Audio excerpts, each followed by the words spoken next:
दुष्यंत तुम संघर्ष करो, हरियाणा तुम्हारे साथ है। दुष्यंत तुम संघर्ष करो, दुष्यंत तुम आगे बढ़ो। जेजेपी पार्टी जिंदाबाद, अजय चौटाला जी जिंदाबाद। एक बार जोरदार तरीके से लगा दो। दुष्यंत तुम संघर्ष करो, दुष्यंत तुम आगे बढ़ो।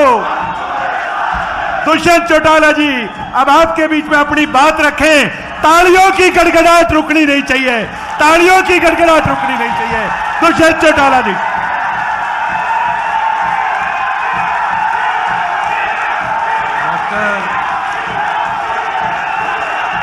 जोरदार तालियां बजा करके अपने भाई और बेटे का स्वागत करेंगे।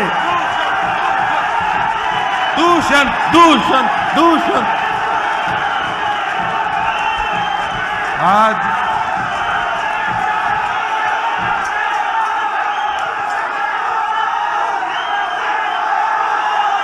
हिसार लोकसभा के इस नव संकल्प रैली के इस अवसर पर हमारी पार्टी के राष्ट्रीय अध्यक्ष डॉक्टर अजय सिंह चौटाला जी के 63वें जन्म दिवस के उपलक्ष्य में आज हम सब यहाँ एकत्रित हुए। मैं पूरे जननायक जनता पार्टी परिवार की ओर से चौधरी अजय सिंह चौटाला जी को जन्म दिवस की बहुत बहुत शुभकामनाएं देता और ये जरूर कह सकता हूं कि आपका जन्म दिवस हमारे किसी के भी चेहरे पे मायूसी नहीं, खुशियां लाने का काम कर गया।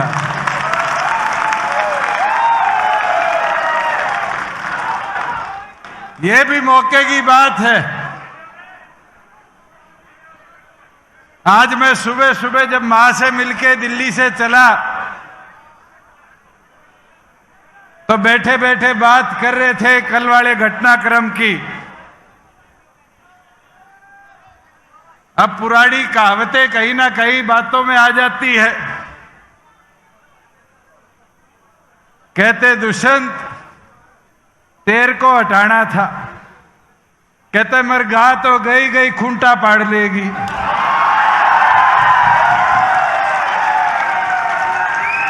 और मेरे ख्याल से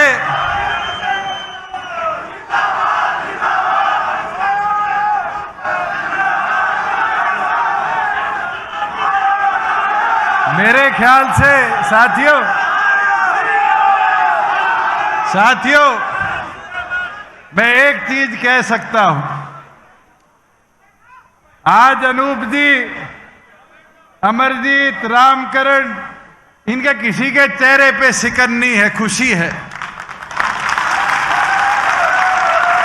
क्योंकि ये राजपाठ बापोती नहीं होते, ये जनता की दी हुई ताकत से बनते हैं और जनता मत के अधिकार से ताकत देने का काम करती है।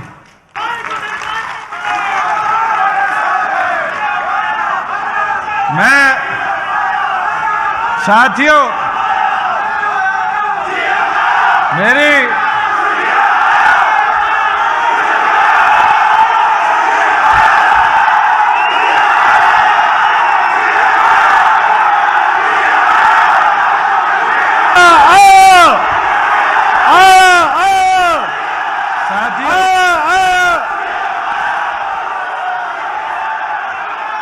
साथियों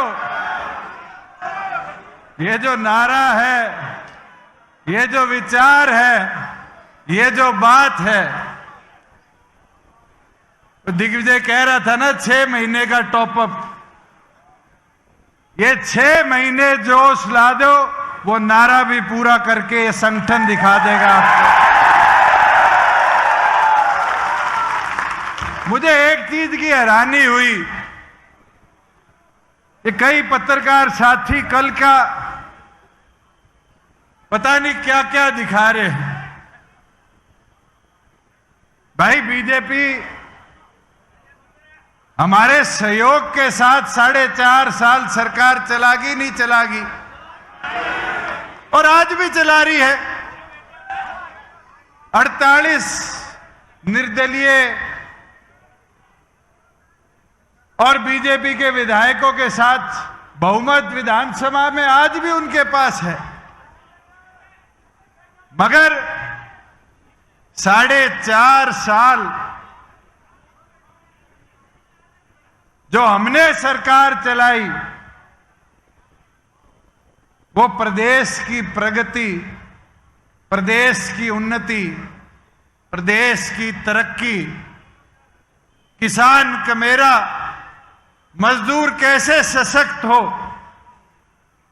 इस सोच को आगे लेकर चले। और मैं तो उम्मीद करूंगा कि अब जो सत्ता में लोग बैठे हैं वो 6 महीने में हमारे लगाए हुए पौधों को पानी दे दें कि वो फलदार पेड़ पड़ जाए, उनको मारने का काम ना करें। आज मैं हिसार में हूं, मैं तो सांसद रहा हूं थारा 5 साल। 5 साल के अंदर पार्लियामेंट में जितनी लड़ाई लड़ पाया लड़ी। हिसार लोकसभा का एक हिस्सा उतराना है, मगर अगर योजनाएं प्राथमिकता के तौर पे किसी ने सोची तो पूरे हरियाणा के लिए हमने सोचने का काम किया। आज हिसार एलिवेटेड रोड बनेगा, उसका लाभ पूरे हिसार शहर के वासियों को आएगा। आज हरियाणा का पहला अंतर्राष्ट्रीय स्तर का एयरपोर्ट हिसार में बन रहा है, उसका फायदा सबको होगा, पूरे हरियाणा के एक एक निवासी को होगा जब यहां से जहाज उड़ेगा। मैं अनेक चीजें हैं, आज मजदूर को 3,000 रुपया बेरोजगारी भत्ता मिलना हो, ये इसलिए दे पाए कि मजदूरों की सुनने वाले राज में बैठे थे। साथियों, 5100 तो नहीं पहुंचा पाए, 3,000 तो पहुंचा दी।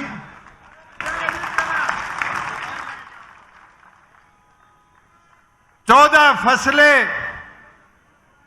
एमएसपी पर खरीदी, 1 लाख करोड़ रुपया डीबीटी के माध्यम से किसान के खाते में डाला।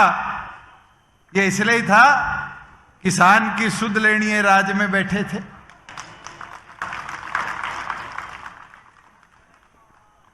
मैं कल, हमारे एक वरिष्ठ पत्रकार है, आजकल शायद किसी चैनल में नहीं है, रवीश जी, उनने विवरण दिया इस घटनाक्रम का।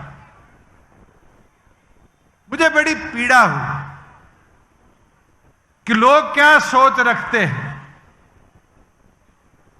रवीश जी को मैं जरूर बोलना चाहूंगा, चौधरी देवीलाल जी के जीवन से, उनके असूलों से जननायक जनता पार्टी की विचारधारा को हमने आगे ले जाने का काम किया, और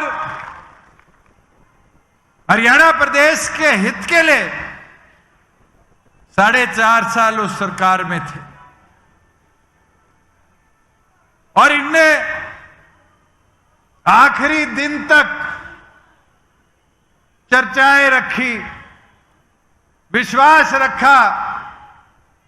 आपको वो दिन भी याद होगा, 5 साल में एनडीए की एक बैठक हुई, डॉक्टर अजय सिंह चौटाला जी गए, मैं गया,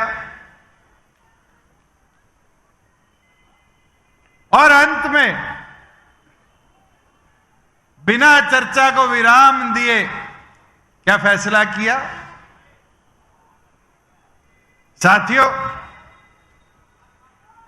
एक चीज मैं बोल सकता हूं, कोई कहता हो कि जेजेपी सरकार में दोबारा इसलिए नहीं गई कि उसका फायदा बीजेपी को मिलेगा। फायदा नुकसान कौन तय करता है? कौन तय करता है कि सत्ता में किसको लाके बिठाना है? ये तो आप लोग तय करते हो। अर्श से फर्श पे भी लाने का काम और फर्श से अर्श से भी ले जाने का काम। साथियों,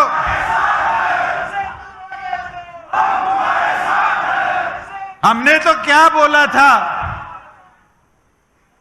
कि हम 2 सीटों पर चुनाव लड़ने के लिए तैयारी कर रहे हैं, और ये तो जग जाहिर है। भिवाड़ी महेंद्रगढ़ की लोकसभा हो, हिसार लोकसभा हो, प्राथमिकता के तौर पर जननायक जनता पार्टी ने तैयारी करी तो गठबंधन धर्म को सोचते हुए 2 सीटों पर करी। और आज भी मैं तो डॉक्टर जय सिंह चौटाला जी से आग्रह करूंगा, आगे 10 लड़नी है, 2 लड़नी है, और अगर आपके कार्यकर्ता कहे कि 1 भी नहीं लड़नी, यहां बैठा एक एक साथी आपके फैसले पर फूल चढ़ाने का काम करे। मैं तो आपको इतना बता सकता हूं कि आपका एक एक कार्यकर्ता जी जान लगाकर पार्टी को, जहां जिसको जिम्मेवारी दोगे, आप कहोगे अमरजीत को चुनाव लड़ ले, दुष्यंत को चुनाव लड़ ले, या फिर पंडाल में से भी किसी कार्यकर्ता का हाथ पकड़कर कहोगे कि जा चुनाव लड़ ले। मुझे नहीं लगता एक कदम भी कोई पीछे हटने का काम करे। मगर कई घटनाक्रम पिछले दिनों में बड़े अच्छे हुए। मैं नाम तो नहीं लूंगा, उचाना वाले बड़े अच्छी तरीके से जानते हैं। हमारी ताई केड़ो ताली बजा रही है। साल पहले कहने लग गया था गठबंधन टूटेगा टूटेगा टूटेगा। उसने कहे तो 2 दिन इंतजार कर लेता।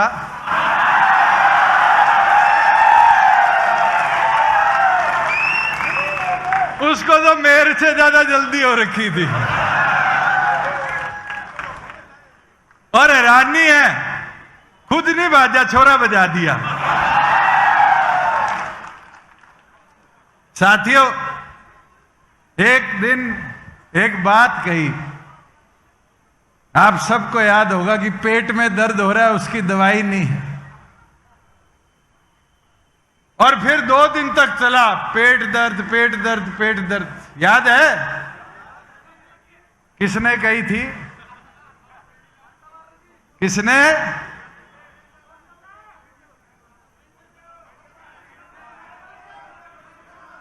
बीजेपी प्रभारी ने। फिर भी मैं शांत रहा। एक दिन कहीं से मेरे पास समाचार आया, थारे विधायक तोड़ के ले जाएगा। मैं कहा भाई 5 आए हैं, 5 मारे हैं। कोई तोड़ फोड़ करने के से डर तो हमें लगता नहीं। चौधरी देवीलाल जी की भजनलाल सारी सरकार ही नहीं ले गए थे, ये घर बैठ गए थे। ਤਾਂ ਵੱਡੀ ਖਬਰ ਹੈ, ਮਨੋਹਰ ਲਾਲ ਨੇ ਅਸਤੀਫਾ ਦੇ ਦਿੱਤਾ ਹੈ। ਕਰਨਾਲ ਤੋਂ ਵਿਧਾਇਕ ਸਨ ਤਾਂ ਵਿਧਾਇਕ ਅਹੁਦੇ ਤੋਂ ਅਸਤੀਫਾ ਦੇ ਦਿੱਤਾ ਮਨੋਹਰ ਲਾਲ ਨੇ। ਕਰਨਾਲ ਤੋਂ ਦੱਸ ਦਈਏ ਕਿ ਲੋਕ ਸਭਾ ਚੋਣ ਲੜ ਸਕਦੇ ਨੇ। ਕੱਲ ਤੋਂ ਹੀ ਇਹ ਚਰਚਾਵਾਂ ਨੇ ਔਰ ਨਿਊਜ਼ 18 ਪੰਜਾਬ ਦੇ ਵੀ ਸਭ ਤੋਂ ਪਹਿਲਾਂ ਖਬਰ ਦਰਸ਼ਕਾਂ ਤੱਕ ਪਹੁੰਚਾਈ ਸੀ ਕਿ ਕਰਨਾਲ ਸੀਟ ਤੋਂ ਚੋਣ ਲੜੀ ਜਾ ਸਕਦੀ ਹੈ, ਲੋਕ ਸਭਾ ਚੋਣ ਲੜੀ ਜਾ ਸਕਦੀ ਹੈ। ਤਾਂ ਮਨੋਹਰ ਲਾਲ ਸਾਬਕਾ ਸੀਐਮ ਹਰਿਆਣਾ ਦੇ ਤਾਂ ਵਿਧਾਇਕ ਪਦ ਤੋਂ ਵੀ ਅਸਤੀਫਾ ਦੇ ਦਿੱਤਾ ਹੈ, ਵਿਧਾਇਕ ਅਹੁਦੇ ਤੋਂ ਵੀ ਅਸਤੀਫਾ ਦੇ ਦਿੱਤਾ ਹੈ। ਤਾਂ ਵੱਡੀ ਖਬਰ ਇਸ ਵੇਲੇ ਦੀ ਕਰਨਾਲ ਤੋਂ ਵਿਧਾਇਕ ਸਨ ਤਾਂ ਅੰਕਿਤ ਦੁਦਾਨੀ ਨੇ ਫੋਨ ਲਾਈਨ ਤੇ। ਅੰਕਿਤ, ਕੀ ਕੁਝ ਜਾਣਕਾਰੀ? इस्तीफा दिया है, जो पूर्व मुख्यमंत्री है मनोहर लाल, उन्होंने आज सदन में बोलते हुए इस्तीफा दे दिया है और करनाल जो विधानसभा सीट है उससे भी त्यागपत्र दे दिया है, यानी कि अब वो विधायक भी नहीं रहेंगे। और जो न्यूज 18 ने कल ही खबर चलाई थी कि वो करनाल लोकसभा से चुनाव लड़ेंगे, उस बात के ऊपर कहीं ना कहीं मोहर लगती हुई नजर आ रही है। अब वो करनाल लोकसभा से आने वाले दिनों के अंदर जब टिकट की घोषणा होगी तो करनाल लोकसभा से चुनाव लड़ते हुए नजर आ सकते हैं। पुख्ता सूत्रों से यही खबर मिल रही है, लेकिन करनाल विधानसभा सीट जो है वो कहीं ना कहीं खाली हो गई है। और एक और बड़ी बात जो पूर्व मुख्यमंत्री है मनोहर लाल, उन्होंने सदन में कही कि अब करनाल की सेवा नायब सैनी करेंगे। तो हो सकता है कि अभी आने वाले दिनों में जब लोकसभा चुनाव होगा तो उसके साथ करनाल का जो विधानसभा का उपचुनाव भी करवा दिया जाए और वहां से नायब सैनी जो हैं वो चुनाव लड़ते हुए नजर आए, क्योंकि 6 महीने के अंदर अंदर चुनाव लड़ करके और विधायक बनना जरूरी है। और जो बात करें कार्यकाल की, तो हरियाणा के अंदर जो चुनाव है वो अक्टूबर में है, तो कार्यकाल का जो समय बचता है वो ज्यादा बचता है, तो 6 महीने के अंदर चुनाव लड़ना जरूरी है। तो पूर्व मुख्यमंत्री ने ये जरूर बात कही है कि अब करनाल की सेवा है वो जो नायब सैनी करेंगे। तो कहीं ना कहीं एक बड़ी खबर है कि करनाल से मुख्यमंत्री जो रहे हैं, पूर्व में मुख्यमंत्री रहे हैं मनोहर लाल ने विधानसभा की सीट से त्यागपत्र दे दिया है। जी ठीक है, बहुत बहुत शुक्रिया फिलहाल अंकित, तमाम जानकारी के लिए धन्यवाद। ਤਾਂ ਵੱਡੀ ਖਬਰ ਹੈ, ਮਨੋਹਰ ਲਾਲ ਨੇ ਅਸਤੀਫਾ ਦੇ ਦਿੱਤਾ ਹੈ, ਵਿਧਾਇਕ ਅਹੁਦੇ ਤੋਂ ਵੀ ਅਸਤੀਫਾ ਦੇ ਦਿੱਤਾ ਹੈ। ਕੱਲ ਸੀਐਮ ਦੇ ਅਹੁਦੇ ਤੋਂ ਅਸਤੀਫਾ ਦਿੱਤਾ ਸੀ, ਉਸ ਤੋਂ ਬਾਅਦ ਨਾਇਬ ਸੈਣੀ ਸੀਐਮ ਬਣੇ ਔਰ ਉਹਨਾਂ ਨੇ ਸਹੁੰ ਚੁੱਕੀ, ਤਾਂ ਜਿਸ ਤੋਂ ਬਾਅਦ ਅੱਜ ਸੈਸ਼ਨ ਵੀ ਸੱਦਿਆ ਗਿਆ ਸੀ, ਤਾਂ ਭਰੋਸਗੀ ਮਤਾ ਵੀ ਹਾਸਲ ਕਰ ਲਿਆ ਹੈ ਨਾਇਬ ਸਰਕਾਰ ਨੇ।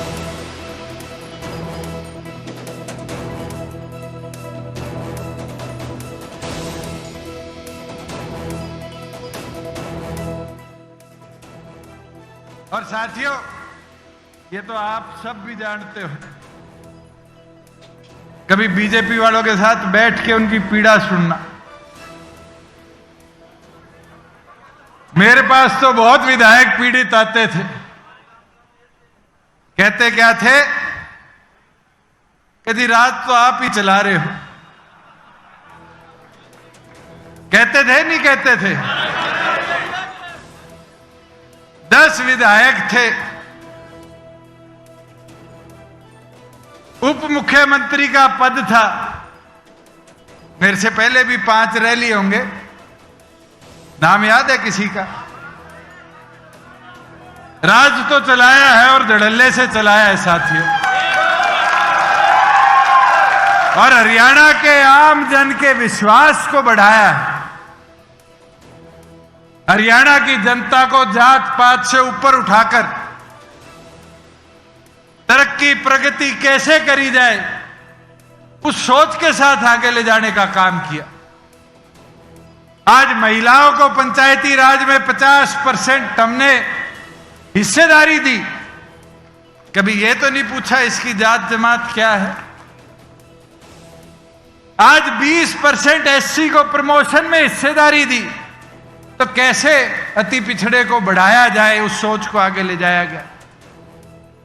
पंचायती राज में 8% बीसीए को हिस्सेदारी दी, इसी सोच के साथ दी कि गांव में पिछड़ा वर्ग के कई साथी ऐसे होते हैं जो परिवार, 2 परिवार, 5 परिवार, कभी ना कभी उनको भी पंचायती राज में हिस्सेदारी मिली।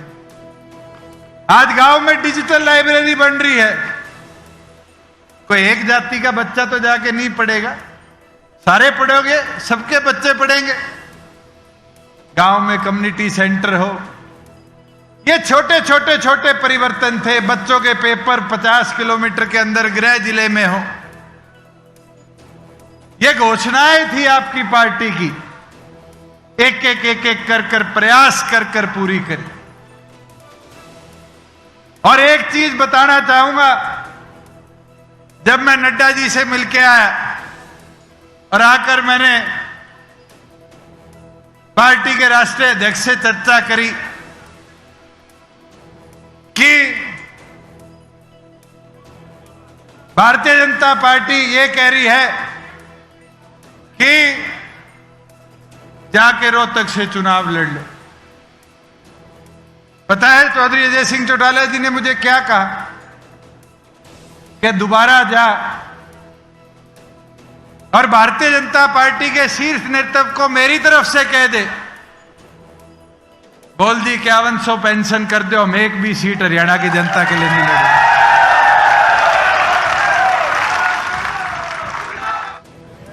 मुख्यमंत्री जी ने करनाल से जो विधायक थे, पूर्व मुख्यमंत्री मनोहर लाल जी, उन्होंने हाउस में अनाउंस किया है कि मैं अपनी एमएलए शिप से त्याग पत्र देता हूँ।